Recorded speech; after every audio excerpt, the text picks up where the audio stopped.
너나 잘하세요.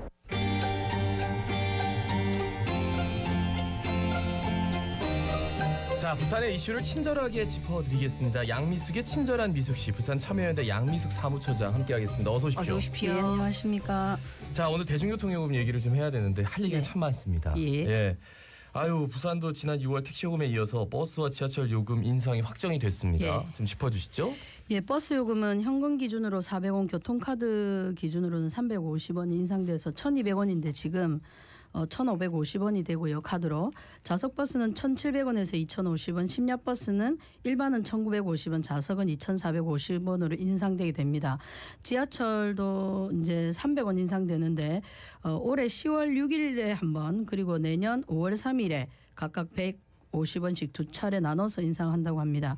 이렇게 되면 버스는 29.1%, 지하철은 23%가 인상되어 버스는 10년 만에, 지하철은 6년 만이라고 하지만은 매우 큰 폭의 인상이라고 할 수 있습니다. 예, 뭐 이제 이렇게 큰 폭으로 인상되는 이유가 오랫동안 요금을 올리지 않았고 거기다가 이제 버스, 지하철 승객이 줄어가지고 부산시 재정 부담이 늘어나서라고 하는데 어떻습니까? 예, 부산시 입장에서는 맞는 말일 수도 있고, 예. 대중교통을 요금 정책으로만 본다면 틀린 말은 아닙니다. 근데 부산시 의 경우에 지하철은 이제 공공기관인 교통공사가 운영하고 있죠. 예. 그리고 버스는 또 재정 지원이 들어가는 준공영제로 대중교통을 또 운영 관리하고 있습니다. 그러니까 당연히 재정이 들어가야 되는 구조입니다. 네네. 그리고 많은 시민들이 이용하는 대중교통에 대해서 원가 그대로 아니면 원가 전체를 부산 시민에게 요금으로 부과하는, 그러니까 수익자 부담 원칙을 하지 않는다면 당연히 재정이 투입돼야 됩니다.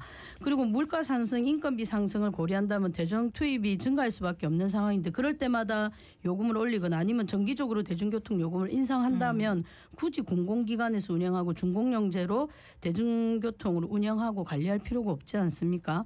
그보다 부산 시민들이 재정 지원도 부산 시민의 돈이고 요금 인상도 부산 시민의 돈입니다. 네네. 그런데 부산 시민으로부터 거둔 세금을 어디다가 더 많이 쓰고 어디에 더 집중한 것인지 논의가 합의가 필요한데, 특히 준공영제를 제대로 지원하고 있는지 이런 것들이 사실은 좀 검토가 돼야 되는데 그렇지 않은 게 이제 문제라고 볼 수 있고요. 부산시는 허남식 시장 시절부터 대중교통 중심 또는 대중교통 친화 도시를 만들겠다고 약속을 해왔습니다.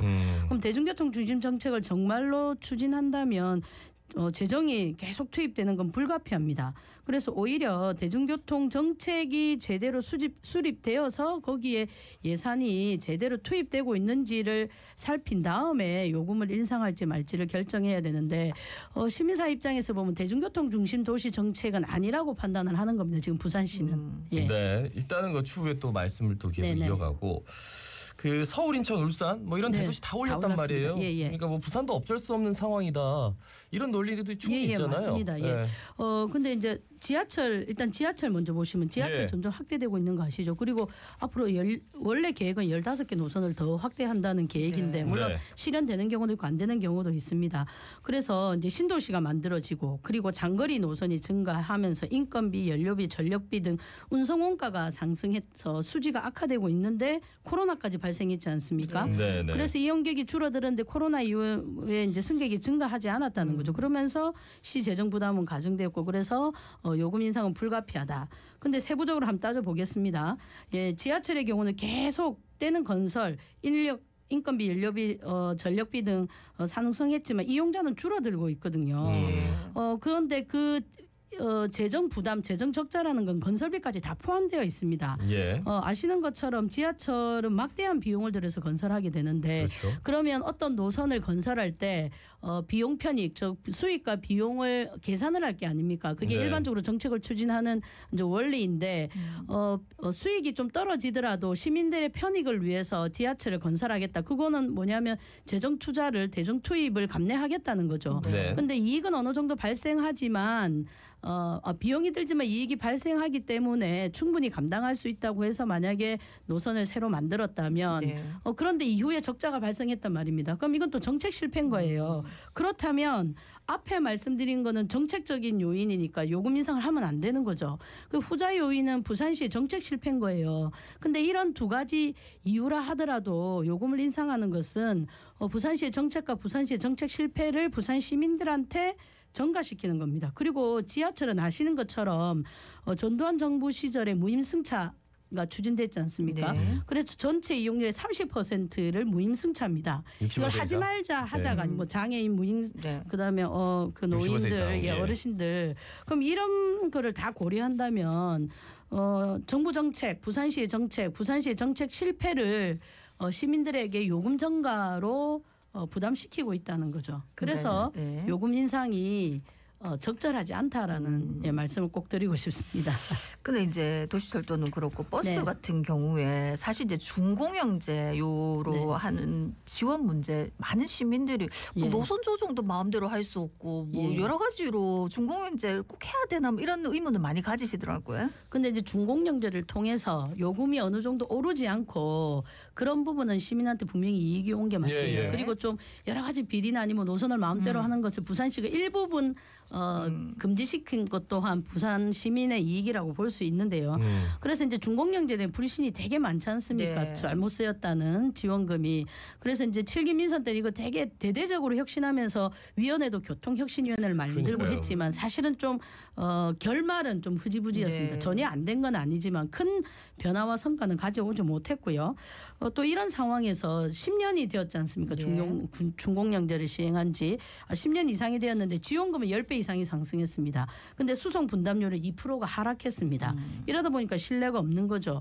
그리고 또 부산시가 버스 업체가 부담해야 될 퇴직 적립금을 이전에 적립하지 않았던 것을 준공영제가 되면서 부산시가 다 적립을 한 거예요. 부산시 돈으로. 네. 그러니까 2007년 전에 버스 회사가 적립해야 되는 퇴직금 부담금을 부산시가 준공영제에 네. 편입되면서 했다는 겁니다. 그게 이제 최근의 노조의 주장입니다. 물론 좀 더 따져봐야 되겠죠. 그리고 2021년에 감사원 조사에 따르면 원래 운행해야 되는 횟수가 있지 않습니까? 네. 그보다 적게 운행해서 초과 지급된 부분인데 그걸 환수해야 되는데 한 652억 원이 됩니다. 근데 이 부분을 환수하지 않았다고 감사원이 지적하기도 했습니다. 근데 버스 회사들은 당연히 자기들의 이익 극대를 위해서 이런 걸 할 거 아닙니까? 그럼 부산시는 제대로 관리하고 감독했어야 되는데 이런 부분이 부산시에 의해서 관리 감독되지 않았다는 겁니다. 그리고 준공영제 BRT 환승 할인하지 않습니까? 예. 그 각종 버스를 위한 수많은 정책을 썼지만은 수송 분담률이 하락하고 있다는 것은 또 부산시의 정책이 적절하지 않다는 거죠. 그러면 버스 준공영제를 통해서 버스 업체는 재정 지원, 부산시는 노선 조정을 가져왔지만 노선 중복은 아주 심한 상황입니다. 그 중복된 노선을 대대적으로 만약에 개편한다면 또 재정 적자도 어느 정도 줄일 수 있지 않겠습니까? 근데 이에 대한 부산시의 의지는 잘 보이지 않습니다. 근데 물론 노선이 심하게 개편될 때 시민들이 반발은 있을 수 네. 있습니다. 그러면 노선 개편을 지금처럼 부산시가 새벽에 붙여서 몰래 이렇게 개편할 것이 아니라 오히려 드러내놓고 노선을 조정하고 재정을 좀 줄일 수 있는 방안을 시민들과 공개적으로 같이 의논을 하지 않고 있다는 겁니다. 근데 진짜 답은 좀 나와 있어요. 왜냐하면은 뭐 BRT 노선하고 네. 동해선 맨 처음에 생겼었던 네. 데 있잖아요. 동래에서부터 저 해운대까지 거기 그냥 똑같이 동해선이 다니거든요. 네네. 거의 똑같이. 예. 그래서 그걸 좀 조정을 해야 된다라는 예, 얘기를 그렇죠. 했는데 전체가 없애자는 게 관련해서 아니라 용역도 하고 네. 많이 했어요. 네네. 근데 마지막에 결국은 다 흐지부지 됐는데 그 내막을 저희가 알 수가 없어요. 일단 노선권이 부산시에 있지만 노선 조정권은 부산시에 있지만 노선권은 업체가 가지고 네. 있는 거예요. 네. 그러니까 부산시가 이렇게 조정한다더라도 버스 회사들이 반발할 수 있고요. 또 이제 버스 회사들뿐만 아니라 시민들은 여러 다른 탈 것들이 있지만 뭔가 자기의 편이니까 자기의 이용하는 그런 수단이 없어진다는 이런 이제 막연한 두려움이 있는 거죠. 예, 그리고 이제 부산은 서울만큼 환승에 대한 좀 부담이 많습니다. 네. 한 번 이상 환승하는 거에 대해서 네. 되게 부담스러워하는데 불편해하시지. 예. 사실은 대중교통을 더 활성화하기 위해서는 시민들도 환승을 좀 여러 번 하는 것을 좀 감내할 필요가 있다. 물론 이제 어르신들의 경우는 또 다른 네, 방법을 찾아야 되겠지만. 네. 알겠습니다. 동백패스 하면서 이제 통합 할인제를 좀 도입을 했어요. 그래서 조금 더 대중교통 이용료를 좀 늘리려고 하는데 이건 네. 어떻게 보세요? 대중교통 이용을 늘리려면 사실은 다른 나라에서는 아니면 다른 지역에서 도입하는 과감한 요금 정책이 필요합니다. 그럼 지금 이제 9만 원을 이용하면 4만 5천 원을 돌려주지 않습니까? 네. 근데 지금 국토교통부가 올해 3월에 발표한 거 보면 53%가 4만 5천 원을 안 씁니다. 부산 시민들은. 그러니까 돌려받을 돈이 없는 거예요. 네. 그러면 그것을 돌려받기 위해서 막 또 버스나 지하철을 많이 이용할 것이다. 이거는 아니지 않습니까? 네. 지금 타고 있는 사람들 뿐만 아니라 타지 않는 사람들의 유인 효과를 가져와야 되는데 그런 효과는 지금 없다는 겁니다. 거기다가 후불교통카드 기능만 있는 동백전만 가능합니다. 코나이는 아예 불가능해요. 코나이가 제일 많은 비율을 차지하고 있습니다. 네네. 부산에서는. 그리고 그러면 하나카드, 농협, 부산은행 중에서 동백 전을 가지고 있다더라도 여기 교통카드 기능이 없으면 또 환급 받을 수 없습니다. 그럼 이걸로 다 교체해야 되는 교체해야 거거든요. 되죠. 그러면 그렇지 않은 환불 제도는 없냐? 환불할 수 있는 시스템은 없냐?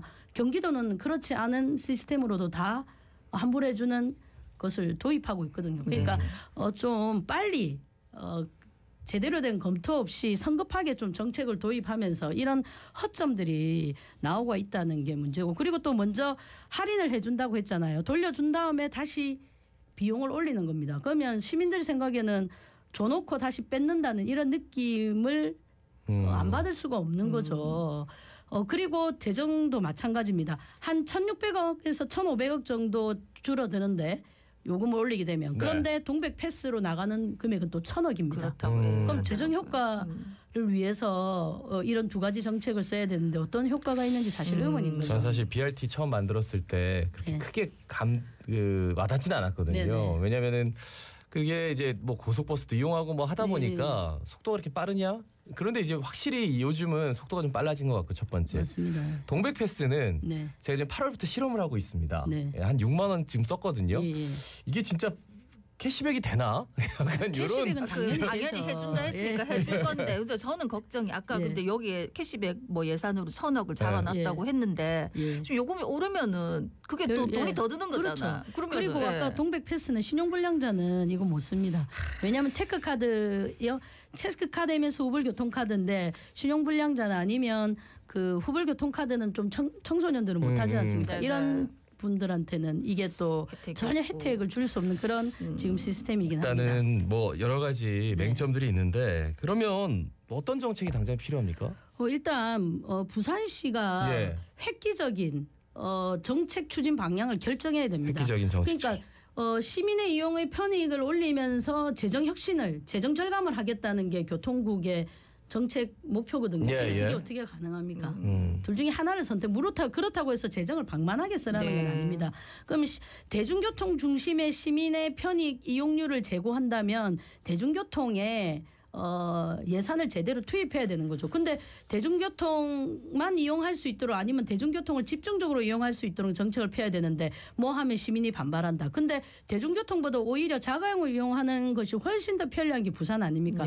다리, 터널, 도로 이런 것들 매년 몇 조씩 들어가게 건설하고 있거든요. 근데 지금 1,000억 정도 절감하기 위해서 대중교통 요금을 올리는데 도로하고 터널하고 다리는 훨씬 더 많은 돈으로 짓고 있단 말입니다. 그리고 이 대중교통 중심이라고 하면 시민 편익, 그다음에 사회적인 공공재로 생각해야 되는 거죠. 그렇다면 이걸 요금 정책으로 인해서 아까 말씀드린 대로 요금으로 수익자 중심, 수익자 부담으로 이 요금 정책을 해버리면 경제성, 효율성에 집중되지 않겠습니까? 그러면 계속적으로 요금을 인상해야 되고, 그러면 안전성이나 시민들의 편의는 좀 더 뒷전으로 몰리게 되는 거죠. 근데 유럽 같은 경우에는 이렇게 요금을 절감해주고, 이거 우리보다 훨씬 더 절감해주고 무료로 함으로써 오는 효과들이 있었습니다. 실제로 실험에서 나타났거든요. 대중교통 이용료는 훨씬 더 증가, 20몇 %나 증가했고요. 탄소 배출도 훅 줄었고, 근데 심지어 물가 상승률도 떨어졌다는 겁니다. 그럼 이런 선례들이 있고 이런 사례들이 있습니다.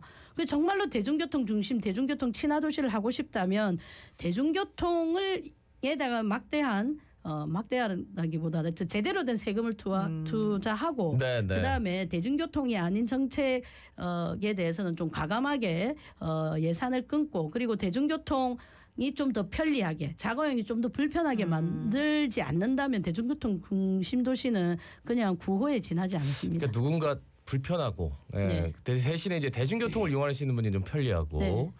그런 확실한 정책적인 의지나 가치가 담겨져야 되는데 그러니까 모두가 다 해야 되니까 자꾸 비용만 늘어난다 이 얘기밖에 안 나오는 거예요. 그러니까 아무도 만족을 알겠습니다. 못하는 거 아니에요? 맞습니다. 예. 자, 부산 참여연대 양미숙 사무처장이었습니다. 수고하셨습니다. 고맙습니다. 수고하셨습니다. 예, 자갈치 아침에 18,224회 박성원이었습니다. 아나운서 김동현이었습니다. 오늘도 힘찬 하루 보내십시오. 고맙습니다. 고맙습니다.